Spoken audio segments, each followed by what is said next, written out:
जुना बुधगाव रोडवरील एका हार्डवेअर दुकानासमोर भरधाव टेम्पोने दुचाकीला जोराची धडक दिली. या अपघातात प्रथमेश प्रकाश कांबळे वय वर्ष 23 राहणार कसबे डिग्रज हा तरुण ठार झाला.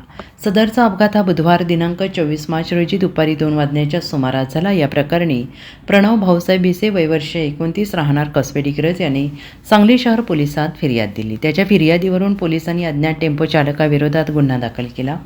याबाबत अधिक माहिती अशी की प्रथमेश प्रकाश कांबळे हा आपल्या कुटुंबियांसह मिरज तालुक्यातील कसबे डिग्रज गावामध्ये राहत होता. बुधवारी 2 वाजण्याच्या सुमारास प्रथमेश हा फिर्यादी प्रणव भिसे याची मोटरसायकल क्रमांक MH09BH7640 वरून हळद भवन ते ट्रक अड्डा जाणाऱ्या रोडवरून भिसे याच्या हॉटेलकडे निघाला. त्यावेळी जुना बुधगाव रोडवरील गीता पुरोहित हार्डवेअर दुकानासमोर त्याची दुचाकी आली असता ईदगाह मैदानाकडून सांगलीकडे येणाऱ्या एका अनोळखी ट्रक टेम्पोवरील अनोळखी चालकाने भरधाव वेगाने वाहन चालवून प्रथमेश याच्या मोटारसायकलला जोराची धडक दिली.